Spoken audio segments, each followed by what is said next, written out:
ಎಲ್ರಿಗೂ ನಮಸ್ಕಾರ. ನನ್ನ ಪರಿಚಯ ಶಿವಸ್ವಾಮಿ ಅಂತ ಹೇಳಿ, Tata commercial vehicle dealer Arvind Motors ಕಡೆಯಿಂದ ನಿಮ್ ಜೊತೆ ನಾನು ಮಾತಾಡ್ತಾ ಇದ್ದೀನಿ. ಇವತ್ತು ನಾನು ನಿಮ್ಮ ಮುಂದೆ ಪ್ರಸ್ತುತಪಡಿಸೋದಕ್ಕೆ ಬರ್ತಾ ಇರ್ತಕ್ಕಂಥ ಒಂದು ಹೊಸ ವಾಹನ ಅಂತ ಹೇಳಿದ್ರೆ ತುಂಬಾನೇ ಖುಷಿ ಆಗುತ್ತೆ ಈ ವಾಹನದ ಬಗ್ಗೆ ಹೇಳಲಿಕ್ಕೆ.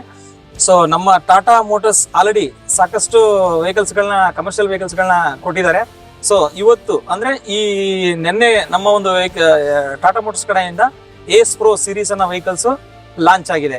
ಈ ಒಂದು ವೆಹಿಕಲ್ ಅಲ್ಲಿ ಬಂದ್ಬಿಟ್ಟು ಟೋಟಲ್ 3 ವೇರಿಯಂಟ್ಸ್ ಲಾಂಚ್ ಆಗಿದೆ. ಆ 3 ವೇರಿಯಂಟ್ಸ್ ಅಲ್ಲಿ ಬಂದು ಏಸ್ ಪ್ರೋ ಇವಿ ಅಂತ ಒಂದು ಬರುತ್ತೆ, ಮೊದಲನೇ ವೇರಿಯಂಟ್. ಎರಡನೇದು ಬಂದು Ace Pro CNG bi fuel, Ace Pro petrol. Total 3 models ನ ಲಾಂಚ್ ಮಾಡಿದ್ದಾರೆ. ನಾನು ನಿಮಗೆ ಇವತ್ತು ಏಸ್ ಪ್ರೋ ಇವಿ ಅದರದ್ದು ಟೆಕ್ನಿಕಲ್ ಸ್ಪೆಸಿಫಿಕೇಶನ್ ಜೊತೆಗೆ ಅದರದ್ದು ಏನಿದೆ ವೈಶಿಷ್ಟ್ಯತೆಗಳು ಅನ್ನೋದ್ರ ಬಗ್ಗೆ ನಾನು ನಿಮ್ಗೆ ಹೆಚ್ಚಿನ ಮಾಹಿತಿ ಕೊಡೋದಕ್ಕೆ ಇಷ್ಟಪಡ್ತೀನಿ. ಮೊದಲನೇದಾಗಿ ನಿಮಗೆ ಹೇಳಕ್ಕೆ ಬಯಸೋದೇನಪ್ಪ ಅಂತ ಹೇಳಿದ್ರೆ, ಏಸ್ ಪ್ರೋ ವೆಹಿಕಲ್ಸ್ ಬಂದ್ಬಿಟ್ಟು ನೋಡೋದಕ್ಕೆ ತುಂಬಾ ಕ್ಯೂಟ್ ಆಗಿ ಲುಕ್ ಆಗಿ ಕಾಣಿಸ್ತಾ ಇದೆ. ಅದ್ರ ಜೊತೆಗೆ ನಿಮ್ಗೆ ವೈಟ್ ಕಲರ್ ಅಲ್ಲಿ ನಿಮಗೆ ಟಾಟಾ ಮೋಟರ್ಸ್ ಅವ್ರದ್ದು ಲೋಗೋನ ಕೊಟ್ಟಿದ್ದಾರೆ. ಅದ್ರ ಜೊತೆಗೆ ಬ್ಲಾಕ್ ಕಲರ್ ಕ್ರೋಮ್ ನ ಕೊಟ್ಟಿದ್ದಾರೆ. ಜೊತೆಗೆ ಹ್ಯಾಲೋಜನ್ ಹೆಡ್ ಲ್ಯಾಂಪ್ಸ್ ಕೂಡ ಬರ್ತಾ ಇದೆ.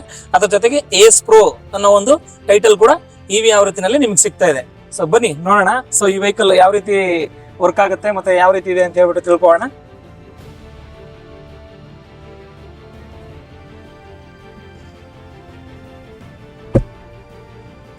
ಗಾಡಿ ಬಂದ್ಬಿಟ್ಟು ತುಂಬಾನೇ ಕಂಫರ್ಟಬಲ್ ಆಗಿ ನಾವು ಗಾಡಿನಲ್ಲಿ ಎಂಟ್ರಿ ಆಗ್ಬಹುದು, ಜೊತೆಗೆ ಎಕ್ಸಿಟ್ ಆಗ್ಬಹುದು. ಇದು ನೋಡಿ, ಇದಕ್ಕೆ ವಾಕ್ ಥ್ರೂ ಕ್ಯಾಬಿನ್ ಅಂತ ಹೇಳಿ ನಾವು ಕರಿತೀವಿ. ವೆಹಿಕಲ್ ಕೂಡ ಸ್ಟೇರಿಂಗ್ ಕೂಡ ನಿಮಗೆ ಕಂಪ್ಲೀಟ್ಲಿ ತುಂಬಾ ಅಂದ್ರೆ ಚೆನ್ನಾಗಿ ಅಂದ್ರೆ ಕಂಫರ್ಟಬಲ್ ಹಿಡ್ಕೊಳ್ಳೋದಕ್ಕೆ ಸ್ಟೇರಿಂಗ್ ಕೂಡ ಕೊಟ್ಟಿದ್ದಾರೆ. ಅದ್ರ ಜೊತೆಗೆ ವಿಸಿಬಿಲಿಟಿ ಕೂಡ ತುಂಬಾ ಚೆನ್ನಾಗಿದೆ. ಫ್ರಂಟ್ ಜೊತೆಗೆ ರೇರು, ಲೆಫ್ಟ್ ಅಲ್ಲಿ ಮತ್ತೆ ರೈಟ್ ಅಲ್ಲಿ ವಿಸಿಬಿಲಿಟಿ ಕೂಡ ತುಂಬಾನೇ ಚೆನ್ನಾಗಿ ಕಾಣಿಸ್ತಾ ಇದೆ. ಅದ್ರ ಜೊತೆಗೆ ನಿಮಗೆ ಇದಕ್ಕೆ ಡ್ರೈವ್ ಮೋಡ್ ಅಂದ್ರೆ ಇದು ಇವಿ ವೆಹಿಕಲ್ ಆಗಿರೋದ್ರಿಂದ ಡ್ರೈವ್ ಮೋಡ್ ಬಂದು ನಿಮಗೆ ನ್ಯೂಟ್ರಲ್, ಅದ್ರ ಜೊತೆಗೆ ರಿವರ್ಸ್, ಜೊತೆಗೆ ಡ್ರೈವ್, ಅದ್ರ ಜೊತೆಗೆ ನಿಮಗೆ ಸ್ಪೋರ್ಟ್ಸ್ ಮೋಡ್ ಅಂತ ಹೇಳಿ ಕೊಟ್ಟಿದ್ದಾರೆ. ಇದರಲ್ಲಿ ನಿಮಗೆ ಈ ಒಂದು ಡಿಜಿಟಲ್ ಕ್ಲಸ್ಟರ್ ಅಲ್ಲಿ ಬಂದು ನಿಮಗೆ ಕೆಲವು ಹೊಸ ಫೀಚರ್ಸ್ ನ ಇದರಲ್ಲಿ ಆಡ್ ಮಾಡಿದ್ದಾರೆ. ಅದರಲ್ಲಿ ನೋಡ್ಬೇಕು ಅಂತ ಹೇಳಿದ್ರೆ ನಾವು ಇದರಲ್ಲಿ ನಿಮಗೆ ರೀಜನರೇಷನ್ ಅಂದ್ರೆ ರೀಜನರೇಟಿವ್ ಬ್ರೇಕಿಂಗ್ ಅಂತ ಹೇಳಿ ಕರಿತೀವಿ. ಅಂದ್ರೆ ಗಾಡಿನ ಸ್ಟಾರ್ಟ್ ಮಾಡ್ಬಿಟ್ಟು ನಾವು ಗಾಡಿ ಮೂವ್ಮೆಂಟ್ ಮಾಡಿದಾಗ ನಾವು ಬ್ರೇಕ್ ಇಂದ ಕಾಲ್ ತೆಗೆದು ಬಿಟ್ರೆ ಆಟೋಮೆಟಿಕ್ ಗಾಡಿ ರೀಜನರೇಟಿವ್ ಆಗ್ತಾ ಇರುತ್ತೆ. ಅಂದ್ರೆ ಬ್ರೇಕ್ ಇದು ಪವರ್ ಬಂದ್ಬಿಟ್ಟು ರೀಜನರೇಟಿವ್ ಆಗ್ತಾ ಇರುತ್ತೆ, ಮೋಟರ್ಗೆ ಪವರ್ ನ ಕೊಡುತ್ತೆ. ಮೋಟರ್ ಇಂದ ನಮಗೆ ಗಾಡಿ ರನ್ ಆಗೋದಕ್ಕೆ ಇನ್ನೂ ಬ್ಯಾಟ್ರಿ ಜಾಸ್ತಿ ಆಗ್ತಾ ಹೋಗುತ್ತೆ, ಅಂದ್ರೆ ಚಾರ್ಜಿಂಗ್ ಜಾಸ್ತಿ ಆಗ್ತಾ ಹೋಗುತ್ತೆ. ಅದ್ರ ಜೊತೆಗೆ ನಿಮಗೆ ಈ ಒಂದು ಕ್ಲಸ್ಟರ್ ಅಲ್ಲಿ ಬಂದ್ಬಿಟ್ಟು ನಿಮಗೆ ಎಷ್ಟು ರೇಂಜ್ ನಾವು ಈ ಒಂದು ವೆಹಿಕಲ್ ನಾವು ಎಷ್ಟು ರೇಂಜ್ ಇನ್ನೂ ಕೂಡ ಓಡಿಸಬಹುದು ವೆಹಿಕಲ್ ಅನ್ನೋದನ್ನು ಕೂಡ ಇದರಲ್ಲಿ ನಾವು ನೋಡಬಹುದಾಗಿದೆ.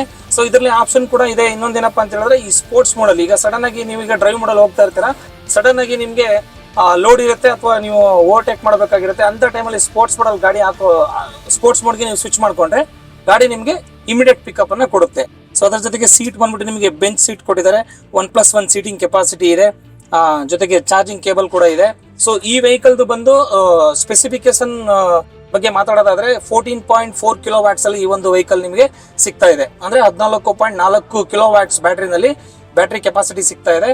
ನಿಮಗೆ ಚಾರ್ಜಿಂಗ್ ಬಂದ್ಬಿಟ್ಟು 4 hours 36 minutes ಅಲ್ಲಿ ಒಂದು ಫುಲ್ ಚಾರ್ಜ್ ಆಗುತ್ತೆ.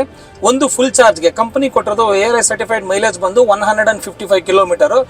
ನಾನೇ ಖುದ್ದಾಗಿ ಈ ವೆಹಿಕಲ್ ಅನ್ನ ಎಸ್ಟರ್ಡೆ ಸುಮಾರು 77 ಕಿಲೋಮೀಟರ್ ರನ್ ಮಾಡಿದೀವಿ. 71 ಕಿಲೋಮೀಟರ್ ರನ್ ಮಾಡಿದೀವಿ. 71 ಕಿಲೋಮೀಟರ್ಗೆ 44% ಅಷ್ಟು ಚಾರ್ಜ್ ಮಾತ್ರ ನಮಗೆ ತಗೊಂಡಿದೆ. ಅಂದ್ರೆ ಅದ್ರ ಪ್ರಕಾರ ನೋಡೋದಾದ್ರೆ MT ವೆಹಿಕಲ್ ನಿಮಗೆ 161 ಕಿಲೋಮೀಟರ್ ಮೈಲೇಜ್ ಬರ್ತಾ ಇದೆ.